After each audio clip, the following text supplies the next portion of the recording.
Good morning, everybody. Hello, hello, hello. How are you guys? Good. Start off with some questions, I'm sure. We are here from Mercy Clinic of Oklahoma Physician Recruitment. We're based out of Oklahoma City, and we are so happy to be here in Tulsa today. We try to come over here as much as possible. We were really excited about our partnership here with OSU Medical Center, and so hopefully you'll see more of us, or you can at least utilize us as a resource for you as you begin your job search if you haven't already. So my name is Brandon Smith, and I'm one of our physician recruitment team members. This is Jessica Williams, and she is the manager of physician recruitment for the West Communities. That's all of our Oklahoma hospitals and clinics. And this is Jillian Bush. She's one of my fellow recruiters as well. So we're going to kind of tag team today and take care of our presentation, which we're hoping will give you guys a little insight into the job search. And I know that some of this might seem a little obvious to you. Hopefully not all of it. Hopefully we're teaching you something today. But what's really important is we want to prepare you so that way, whether or not you came to a place like Mercy, which we'd love to have as many of you as we have spots for, but whether or not you come to us or you go somewhere else, you feel prepared and you feel like you're informed and you can make the right decision for what's good for you. One of the things that we really preach when we talk to our candidates is, yes, we have a very specific need that we're trying to fill, but truly it's a matter of a relationship. It needs to be a fit for us and it needs to be a fit for you.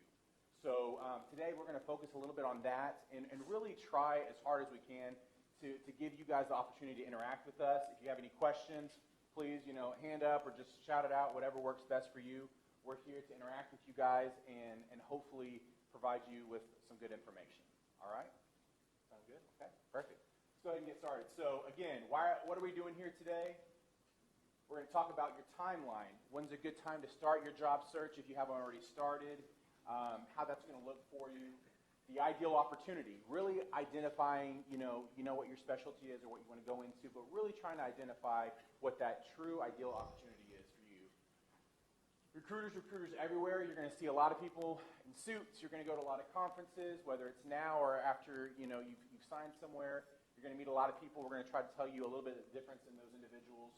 Being prepared not only for your job search, but for those interviews.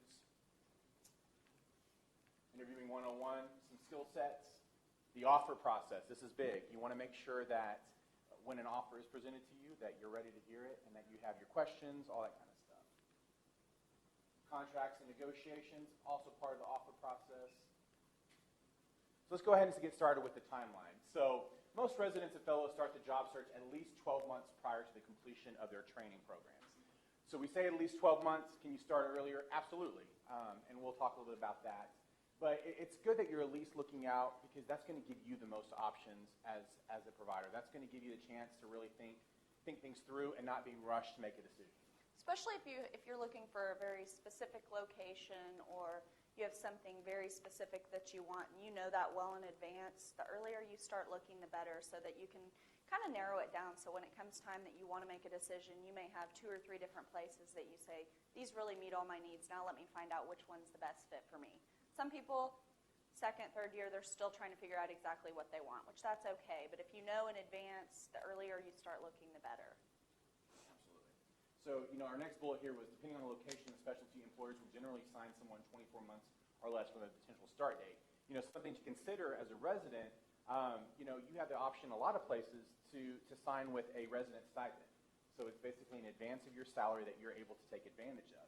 So make sure if you're thinking about that, or there's also loan repayment programs in some places, make sure that you're thinking about those things if that's of interest to you, because again, the earlier you start, the earlier you decide, you can take advantage of those things and it can be very lucrative for you.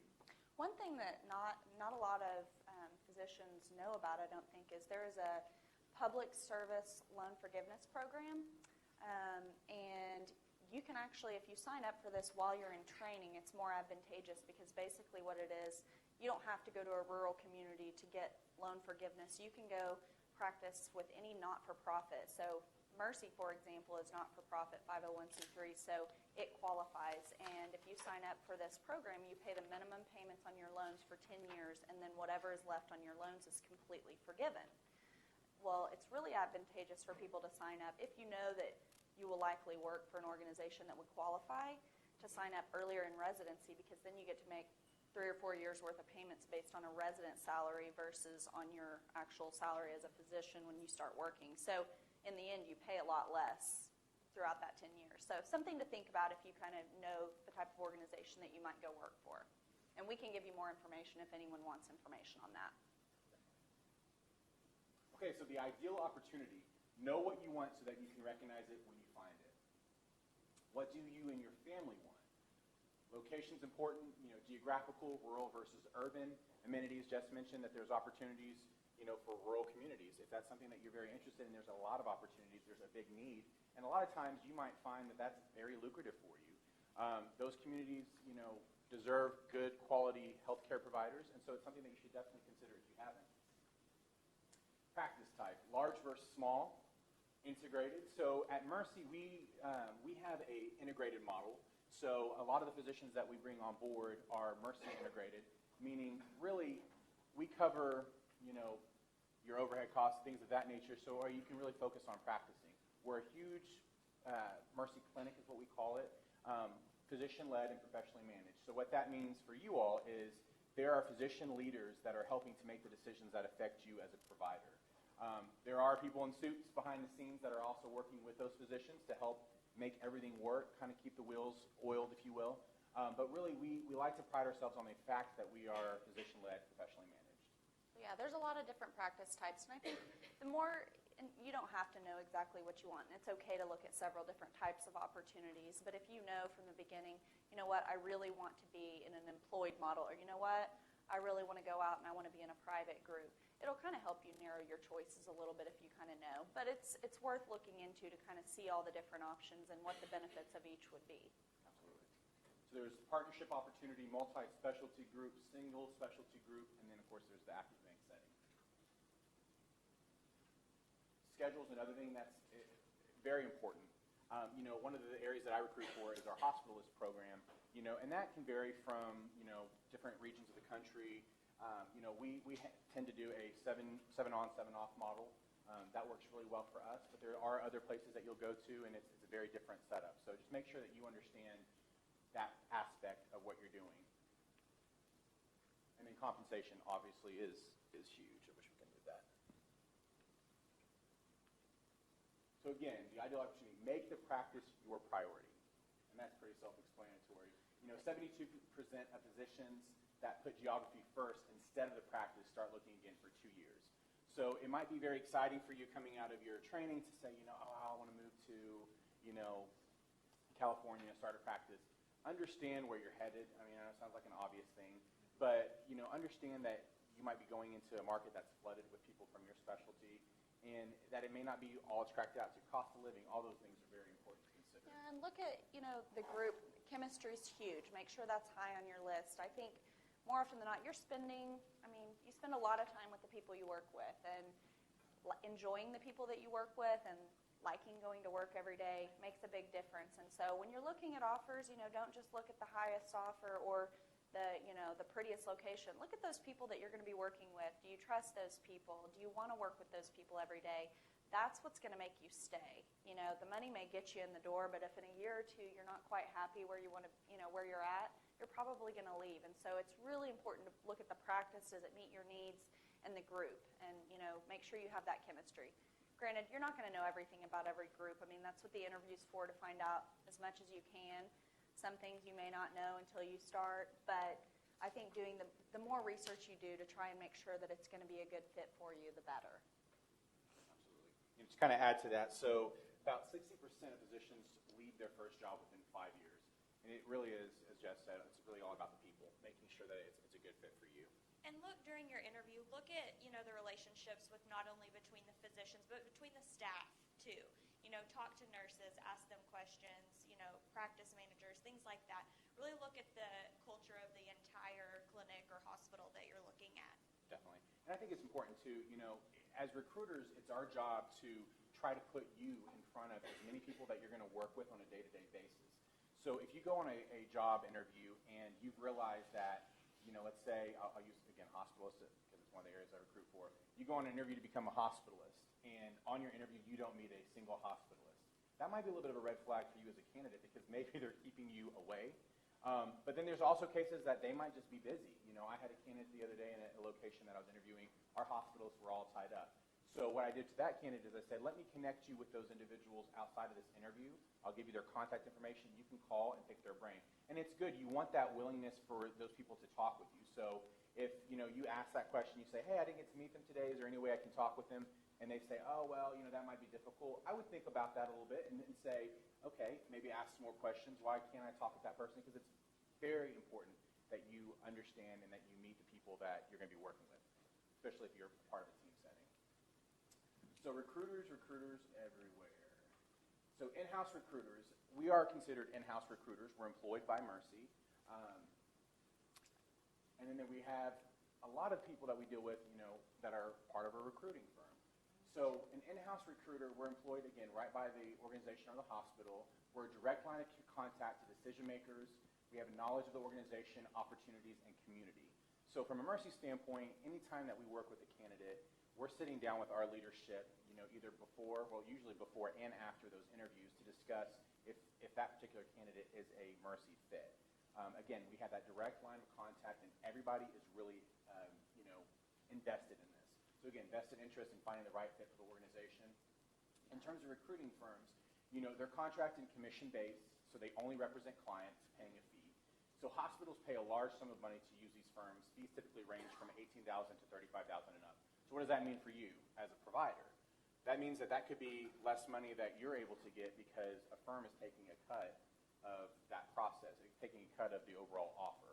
So that's, we don't discourage you necessarily from using those, but just think about that sort of thing and think about what works for you and your situation. And more often than not, it's not necessarily that. It's that, we're using them for really difficult to fill positions. And so if you're looking to go to more a remote location or something, or you're not sure, you want to go practice rural medicine somewhere, but you're open to lots of different places geographically. It may be, firms do have a good place. It may be good to connect with somebody that has knowledge of a lot of different opportunities in different parts of the country based on what your needs are. But I think just kind of understanding the difference in who you're talking to. And I think in-house recruiters, the big thing is usually they have a vested interest in finding the right fit for their organization. They don't just want to hire anyone. Typically, they know the organization. They know the physicians personally. They can answer. You'll probably get inundated with calls from recruiters, and you ask them questions, and they can't answer anything about it. And that's got to be frustrating because it's taking up your time that's very, limited as a resident. And so I think typically if you start the job search and you start looking and you want to be in a specific area and there's 3 health systems you're interested in, reach out to those in-house recruiters. That's probably your first point of contact that you could get the most information. Not to say we don't know it, that we know all the answers, but if we don't, we work with the people to be able to find it out. So, and if you do respond to a job posting or something and you talk to a recruiter, ask that recruiter if they are an in-house recruiter or who they work for, if they work for a third-party firm. Because a lot of times you'll see an ad and you won't realize that you're talking to a third party and not to the in-house recruiter. So ask specifically who you're talking to and who they work for. And another thing is, if you do work with a firm recruiter, make sure that you give them permission for each job that they send your CV to. Because a lot of times if you send them your CV for a job, if they see something else that they think you might be a good fit for, because they make a commission, for each physician they hire, they'll farm your CV out to a lot of different places. which means So more make phone sure- calls. Yeah, so make sure that they understand that they have to have your permission before they send your CV out to anyone. Okay. Any questions about the difference? Okay, so getting prepared, the cover letters and CVs. So cover letters, really, explain your interest in a practice and or geographic locations. If you have ties to areas, say so. 1 or 2 pages max. Tailor each letter to the specific job opening and personalize it. From my standpoint, I think you guys could agree with this. Cover letters aren't as important as the actual CV, but it's a nice touch, especially if you can give us a little insight as to who you are. When we do a phone screen with a candidate, and let's say that we decide based off that phone screen that we'd like to present that candidate to our leadership, it's always good, if there's maybe some information we didn't gather from you from that phone screen, we can go back and look at a cover letter, or a CV, and send some more, points to those individuals and say, hey, this person's interested in this, that, or whatever. Even hobbies. something as small as Hobbies, you might think, oh, I don't need to put that on my CV. Something that kind of helps us to get to know you, and if we know it's something that is kind of rare to find and our community offers it, we can definitely talk about that as an interest. So in terms of your CV, make it comprehensive but not verbose, make it relevant, updated, chronological. Please explain any gaps in training. And the reason why is because that's going to be the first question you typically get. And if you already have it explained pretty well, you can save yourself a lot of time, since I know your time is very valuable. And aesthetically pleasing, that seems like an obvious one, but to be truthful, we get a lot of very odd formatting. Something that might be worth your time is it's definitely good to have your CV in Word format, but when you send it out, consider sending it out in PDF format, so that way all your formatting stays intact and everyone can read your CV in any program as long as they have Adobe Acrobat Reader. And I would say on your cover letter, if you're taking the time to send your cover letter and your CV to a recruiter for a specific job, don't make a generic cover letter, that you've sent out to everyone. Tie it back to the organization. Mention the organization and the position in your cover letter. We see a lot of CVs and a lot of cover letters, so it's really easy to spot a generic cover letter that we know 20 other people have probably received. So really, take 5 minutes and kind of tailor it to the job opportunity, and it really will stand out to that recruiter. A lot of times we get 20 CVs and cover letters for one position, and do something to make yourself stand out a little bit better. Yeah. And also worth noting, too, is, as recruiters, we're not the only ones that are going to see your CV. Once you send us your CV and we've gone through the process of kind of screening you, your CV typically will be sent out then to the partners within the group or, other members of the hospital, definitely to the leadership. All those individuals are going to receive your CV, and they're going to be able to, judge you off of that. So make sure that you're not just thinking about, oh, well, I'm applying for this job, I'm just going to throw this out there. Take some time and make sure it looks really right. We won't. Oh, Go ahead. I was just going to say, we don't have to go through. We listed on here kind of an ideal way to set up your CV. It doesn't have to be this way, but we won't go through every detail. We gave you guys all handouts so you can read it. Yeah. I think the main thing is keep it. We get a lot of CVs, some people that put, if you do research, kind of have a separate one that you send out for things like that has your 8 pages of research on it. And kind of keep it to 1 or 2 pages. Keep it clean, up to date, relevant, and spell check it. You'd be surprised how many people don't spell check their CV. So just spell check it.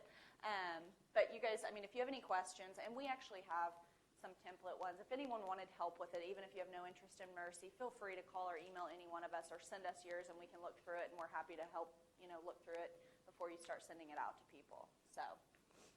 Absolutely.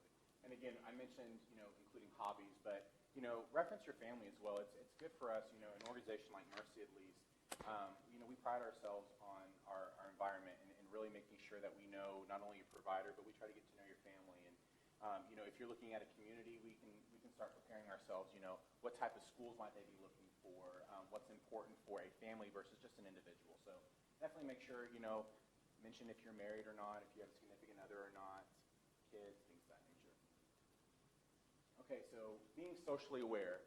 One of the first things we're going to do if you contact us about a job is we're probably going to Google you, and we're probably going to look you up on Facebook and any other social media access that we have. And why do we do that? Well, we try to learn a little bit about you before we have a chance to talk to you, but we also, that's kind of a way that we can, screen you. Not only do we do that as recruiters, but, when we have background checks ran on any of our candidates, you better believe that those are areas that they're going to look at. Jill always tells a story about, how was it, Jess? Yeah, how to candidate. I don't want to scare anyone. Our background check company does pretty intense background checks, and one time she came back to me with something she found that somebody posted on Twitter like 5 years ago, and I was like, I'm really not concerned about something they posted on Twitter 5 years ago, but they do. They find stuff. So before you're starting to do the job search, you don't have to go in and take everything out, but make your profile private and don't put, crazy photos out there that you wouldn't want a potential employer. A lot of employers are going to, look you up, and in this day and age, it's just safer to, be socially aware. Don't make that your profile page. Pick. I don't know what the problem is. Okay, so the job search. Start with your geographic preferences. That's very important. I mentioned earlier, if you want to live out in California, go for it, do it. But just understand the risks that are associated with anywhere that you choose. So again, contact in-house recruiters in your area of interest. Network, contact former residents currently in practice. I think that's one of the best resources that you can actually utilize. You know, they're going to give you an honest insight into their experience if they're employed by a place that you're looking, so definitely make sure to reach out. You know, residency directors and coordinators, we as recruiters try to establish good relationships with those individuals. We try to give them as much information as possible, keep them in the loop of what we have available, what resources we have to help you, et cetera. So make sure that you utilize those individuals. They have a very specific role to help you all. Specialty-specific conferences, you know, those are always great. You know, you're going to go through an exhibit hall. You're going to run into a lot of people that, you know, want to, you know, just a snippet of your time during that. But just, you know, if you go to a conference, take a look at the pamphlet that they hand out or any information they give you ahead of time. Kind of map out who you want to talk to, what you want to see, and make the most of your time. Job fairs, same thing. We were up here, Jill and I were a couple of weeks ago for a Career MD fair. You know, not only focus on maybe the area that's convenient for you, but let's say you want to stay in Oklahoma. If Career MD offers a conference or an event in Oklahoma City and Tulsa, maybe try to attend both. That might be worthwhile for you. And I don't know how many of you all are familiar with Career MD. Honestly, I know you guys, your time is valuable and you don't have a lot of time as residents, but Career MD, these are, honestly, it's like a 2 or 3 hour event. It's typically in an evening, and most of the health systems throughout that state and maybe surrounding states, they attend these, and so it's a really easy way to get out, spend 2 or 3 hours of your time versus several different days, and they typically come to your community, and you can kind of meet right there with some of the recruiters on site and kind of find out from several different organizations what type of opportunities they have. So I don't know how many of you guys have ever attended these or if you have, but they're actually a really, I would highly advise if you haven't been to one to maybe take the time to go to one, just because it gives you lots of options right there in one place. So in terms of, you know, the internet, what kind of resources are available to you? We list a lot of the areas that we typically utilize at Mercy, and most people do as a recruitment firm for a hospital organization. Practice Link, Practice Match, Healthy Careers, CareerMD. A lot of these websites allow you to customize your profile, so that way you're only receiving information from a certain region, a certain state, definitely a certain specialty, so you're not going to be just flooded with every single job that comes through. And don't get me wrong, you're probably going to get a lot of emails because as recruiters, this is one of the only tools that we have to let you know what jobs we have available. But again, hopefully some of the stuff that we're talking to you about today are things that you can look out for just in simply looking at an ad. And on these, whenever you do go in and make a profile, I think it's important to be as specific as possible. If you know you only want to be in Tulsa, Oklahoma, and you're not considering anywhere else, put it on there. It's going to take out a lot of emails and phone calls, people trying to contact you for stuff you have no interest in. So I think if you know, if you're not sure, leave it more open, but be pretty specific, because when recruiters go in and they search based on your criteria, they're going to sort by those things. So be specific on that. And one of the things that we've advised residents to do in the past is, I know you guys get inundated with emails. It might be worthwhile to set up like a specific job search email account that you can literally look at whenever you want to, and it doesn't flood your inbox all the time. So you can set up a Gmail account that you say, you know what, I'm going to each week get in and I can kind of look through and see, you know, which emails I might be interested in, so that it doesn't flood your work email. Or so you can get like 100 a day, like once you sign up with a profile on one of these, especially if you're open to areas, you're going to get a lot of emails. So, and we have people all the time that are like, I'm not interested in this area, unsubscribe. They're sending a mass email blast to a lot of people, so it's a lot of times it's not that they're necessarily targeting you individually. So just, it might be helpful so that you don't get annoyed with all the emails. Okay, so the job search, I found it. Now what? You know, and these are kind of obvious, but, you know, email your CV and cover letter to the recruiter. Expect that person to request to schedule an initial phone interview with you. And then remember, the interview begins the first time you speak with someone at the organization, and first impressions are critical. You know, again, kind of obvious, but, you know, make sure that you are really giving that great first impression. You know, these points are really good to know. You know, pick a time that's convenient for you when you'll have no distractions and plenty of time. You know, we realize your time is precious. It might be easy for you to call us between patients or whatever, but understand, you know, if there's a lot of distractions, you're probably not focused, we're not really getting a great impression of you, that's really going to matter for us. Be prepared, you know, have some questions, do your homework. Typically people will ask you, what do you know about, you know, our organization? What do you know about our group? You know, and if you say, well, I don't know, And that's not necessarily a bad thing, but it's always good if you've thought some of those things through and that you have, again, some idea. And again, the questions are really important as well. And I think first impression, just going back to that, just, be engaged. If it's something you're interested in and you really want to know about the opportunity, be engaged and, have a good, you can almost tell like if somebody's smiling through the phone sometimes. So, be conscious about, how you sound over the phone. And like you said, setting aside a little bit of time to do that phone interview, because we don't make the final decision. We're kind of the gatekeeper, and we go out and we find people and we bring you in, and you, the physicians and our administration, everyone, they make the final decision on who they want to hire. But we're kind of the gatekeeper, and if we don't, we present you based on, our impression of you. And so if we don't get a good first impression, sometimes we may interview 10 people and we send along, our impression of those 10 people, and they may not choose to interview you. So just kind of keep that in mind. Here's a list, and we won't go through all of these, but questions to anticipate. We do have handouts, by the way. I forgot to mention at the beginning of this presentation that you're welcome to pick up if you haven't already. You take it with. If for some reason you lose that, you'd like to have some more of this information, we can definitely email you this as well. So keep that in mind. One of the things that I think is really important, and a question that I wanted to definitely point out to you all is, when are you available to start? One of the things I think is really critical is understand when your boards are, if you're taking boards, and how that would affect your start date. Obviously a lot of you would finish, at the end of June. You'd be able to start, let's say, very beginning of July, but you take boards in August. What you don't want to do is start and then have to ask, well, can I have a couple weeks off to study for boards? If that's what you want to do, just look at that and consider that and talk that through with your recruiter, so that way you can come up with an ideal date for both you and the practice, so that way when you start, you're ready to go and there's no distractions for you. Okay, and then questions to ask. Again, we have several of these. And this is really just kind of a guide to help you. So say you have an interview coming up, this is a good thing to kind of look through and say, okay, these are the things some good questions that I should ask them, and here's some questions I should anticipate that they will ask me, just to kind of be prepared to ask them. We won't go through every single thing, every single line, but just kind of I think a good one on that one is, what is the next step? Kind of ask the timeline, like when you'll hear back, what's kind of your next step after the phone interview, what you should expect, so you're not just sitting around for a couple weeks wondering. They may go ahead and tell you, but it's a good thing to ask. Okay, so decide if this position fits your list of needs and wants. Some organizations will require a pre-interview background check or credentialing paperwork.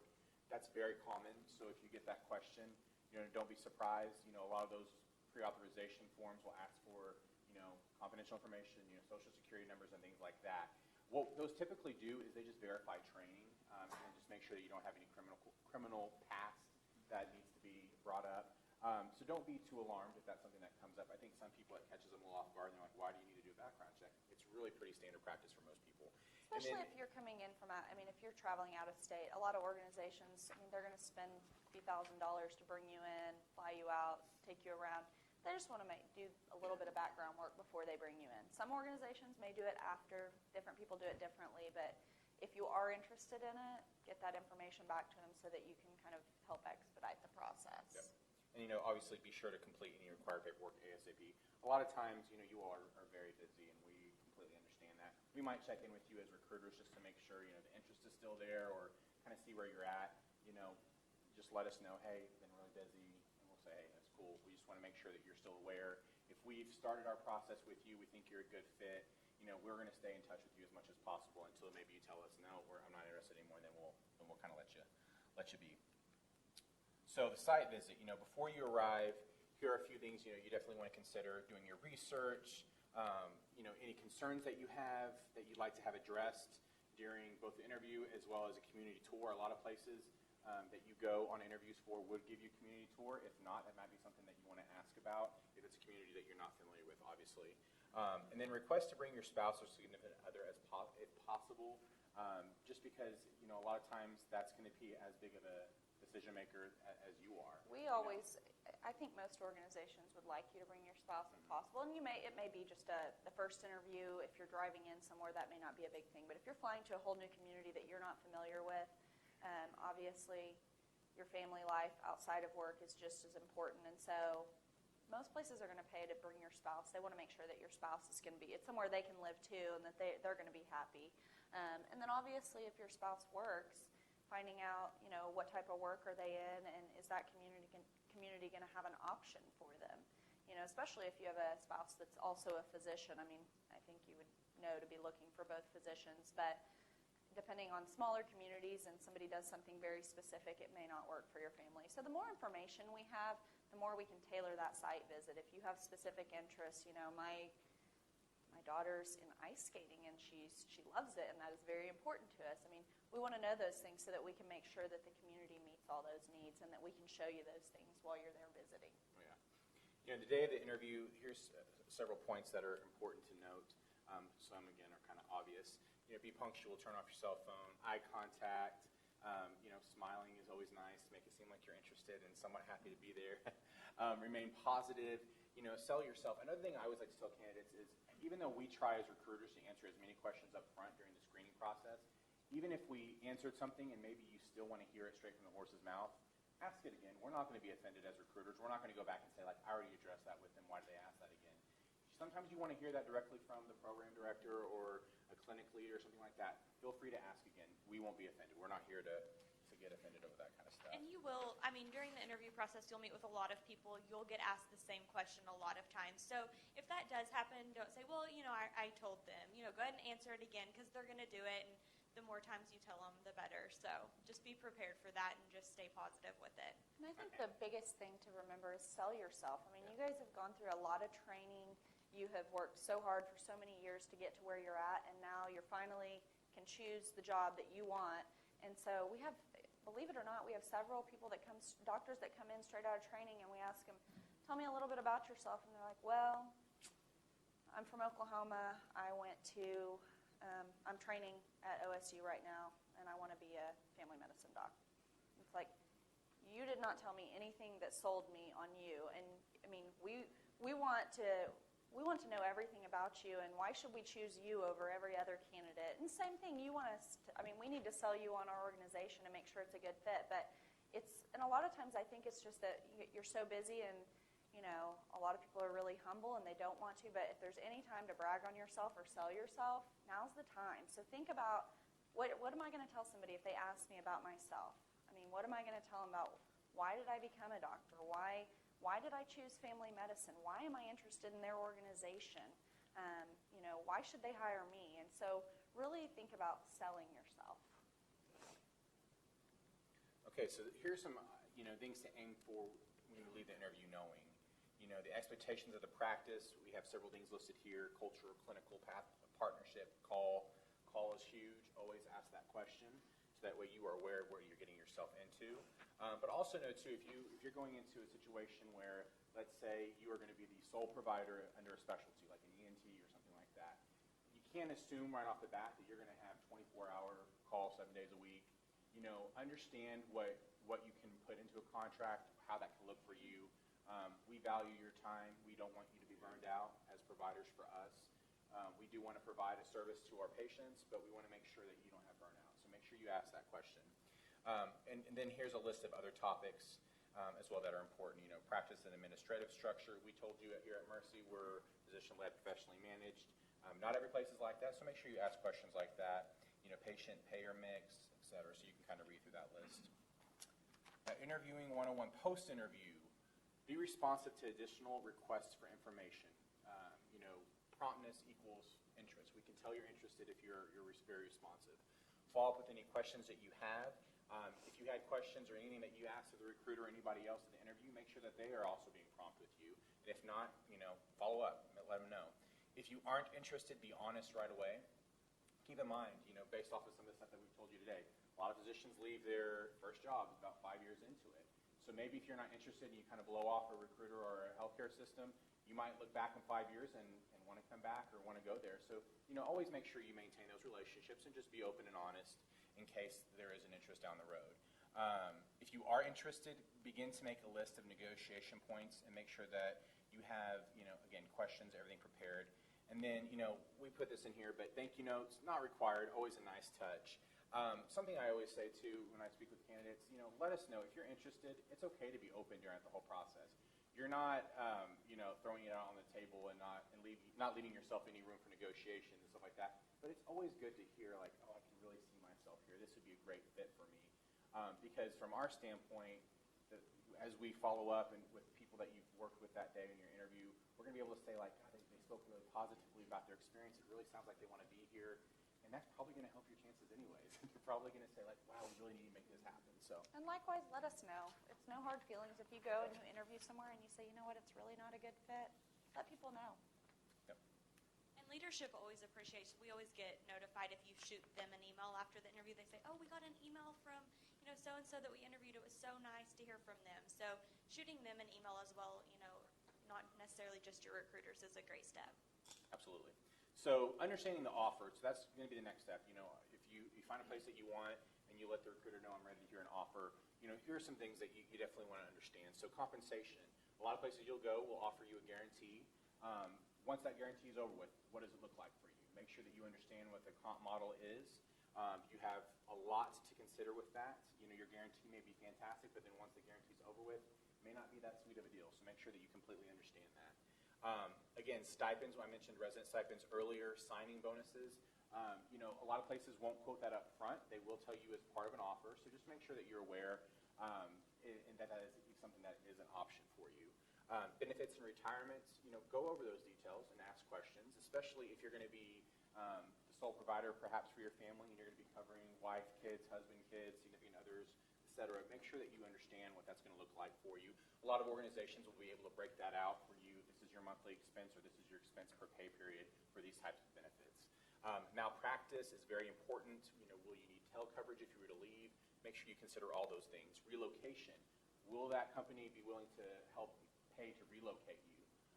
What's that going to look like if they do? How's that process work? Make sure you have a thorough understanding of that. And then loan repayments. Jess mentioned another option earlier as well. Make sure that you really explore all that and ask if it's available. If you don't ask, you don't know. Some places it's just not an option, but make sure that you understand that.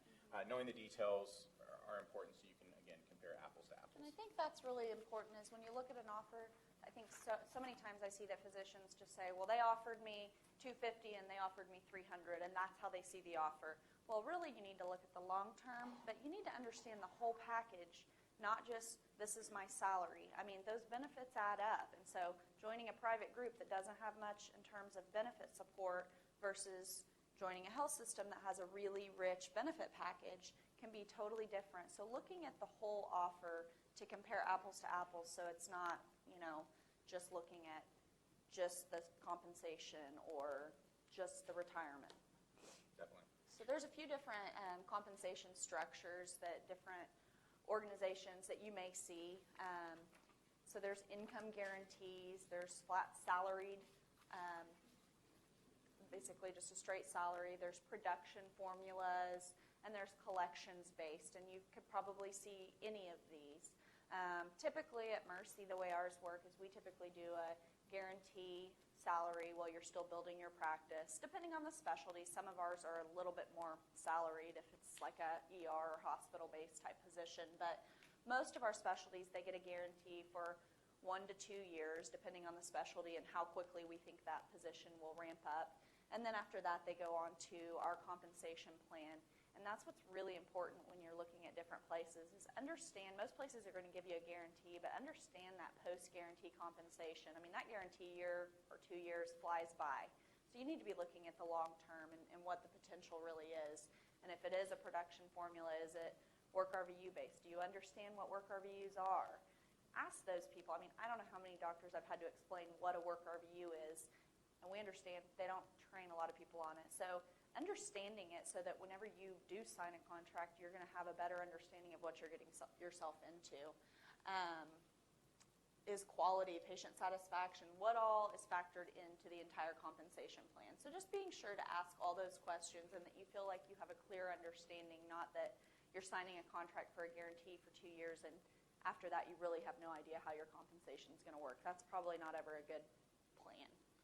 And then another great question to ask is the transition between the plans. So, you know what, I'm starting out with Mercy and I'm going to be an ENT doc and they say that there's so much business and they're giving me a 2-year guarantee.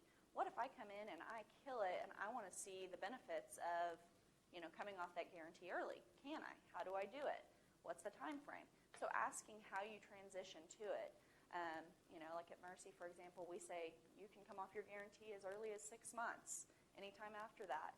If it's advantageous for you to come off and go onto the comp plan, then we want you to do it. So just be sure to ask those questions. And that happens. We do have providers that come off at 6 months, and it's very, lucrative for them to do so.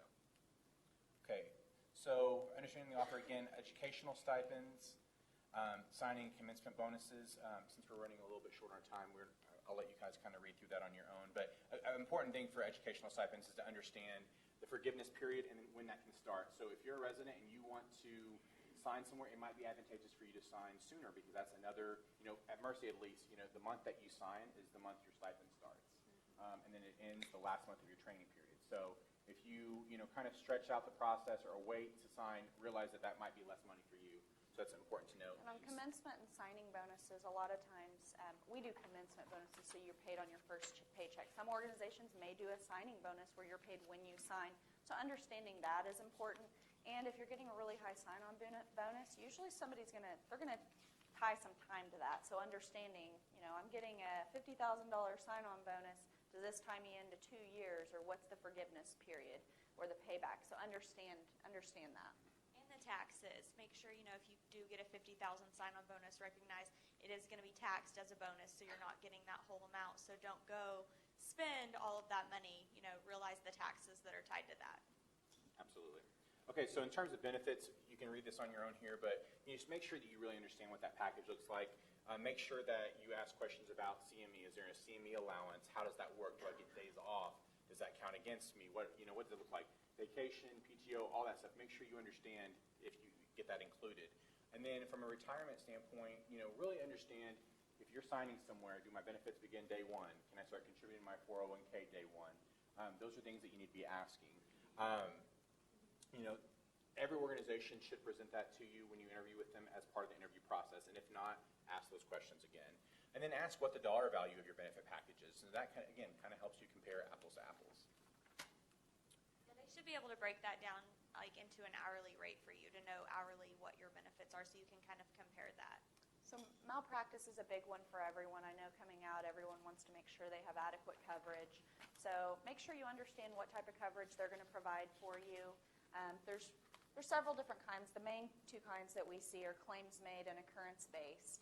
And so basically a claims-made policy, typically if you go join a smaller group, that's what they're going to provide you with, or you may have to go purchase your own claims-made policy, which is fine, great coverage, but when you leave, you need to ask, are they purchasing a tail for you when you leave, or do you have to purchase it? And I think understanding how that's going to work, you never want to assume that you're going to have to leave, but if that were to happen, those tails can really add up, and so you want to understand what your obligation is going to be. Occurrence-based is probably an ideal type of coverage because it covers you for every occurrence while you're there, even after you leave, meaning you don't have to purchase any additional tail coverage if you leave. Typically, it's larger organizations that can offer that because they're more expensive policies. Understand the limits. Is it $1 million, $3 million?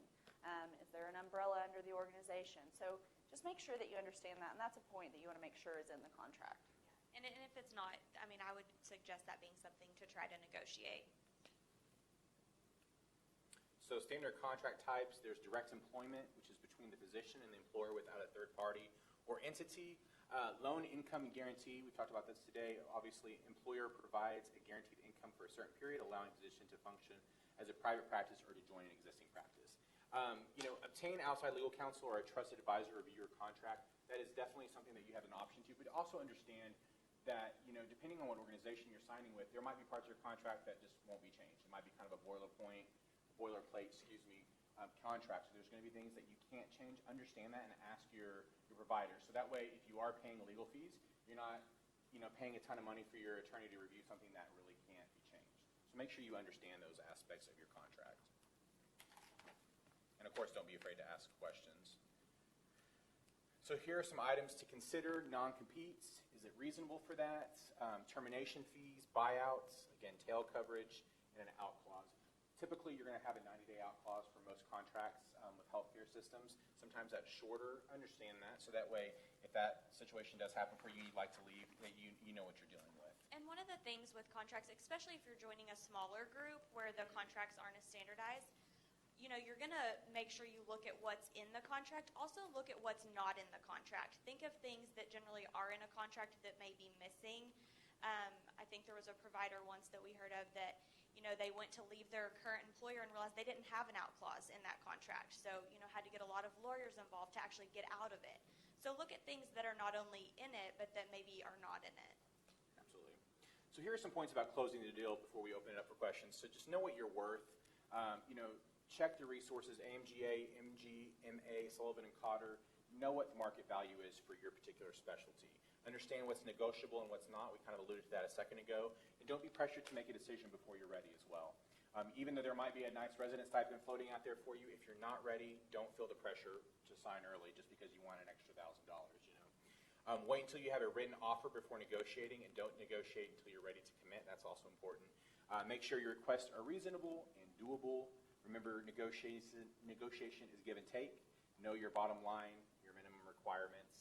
Always know this is what I'll work for, and I can't go below this. And then be aware of deadlines. Typically, when you get a contract from an employer, they might say we need this back in 2 to 3 weeks. If you're going to go over that time, be aware that there might be consequences, or at least just be open with your recruiter. Yeah, and don't be scared to tell us if we give you an offer, or if a recruiter gives you an offer. If they say we need the contract in 2 weeks, and in 4 weeks you have another interview scheduled, and you really want to go to that interview before you make a decision, just tell your recruiter that. Usually, we're open to that. We go back to leadership and say, well, they have their last interview scheduled for this date. They're going to make a decision after that. Usually if we can be flexible on that. So just be open and honest about, all of your interviews and offers. Absolutely. And that's something that a lot of times when I deal with candidates, they might say, well, I'm interviewing at 3 other places, so I won't know. We'll just hold off on giving an offer, but we'll tell you, we are interested in making an offer to you. Just let us know when you're ready to hear it. So that way our offer is not out, you're not under a strict deadline or whatever the case may be. Okay? So, any questions for us? I know we covered a lot today. Hopefully it was informative and helpful for you all. Yes? So if you're interested in a hospital but you can't see an in-house recruiter list on their website, who do you guys recommend reaching out to? Administration. Just administration. Especially in a lot of smaller hospitals, they may not have in-house recruiters. But yeah, reach out to the hospital president. Send them an email. Yep. I get people. If you know physicians in the community, it's always good to go through them too. But if not, go directly to the hospital president or CEO. Or I get people all the time from all different people within our organization that they forward to me that they got. Somebody just randomly sent them an email. So if you're interested in that place, don't be afraid to reach out. Absolutely. Any questions? And if you guys have questions about Mercy, feel free. You can ask us about that too. We'll leave our cards here too if you guys want to call any of us at any point, or if you have interest in any opportunities that we have. And Dad has all of our contact information at this time. Definitely. So we really just want to be a resource. Hopefully it didn't put you guys to sleep this morning. Some of it seems like really obvious, but you'd be surprised how many doctors come in that just are not prepared at all. And not that they're not great physicians and that they wouldn't be great for the organization, but they don't really sell themselves, and they don't put the best impression out there at their first interview. So we just want to help people to be prepared for that. So any other questions?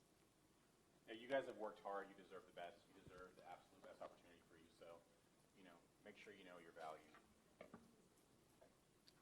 All right. Thank you guys very much for your time. Thank you.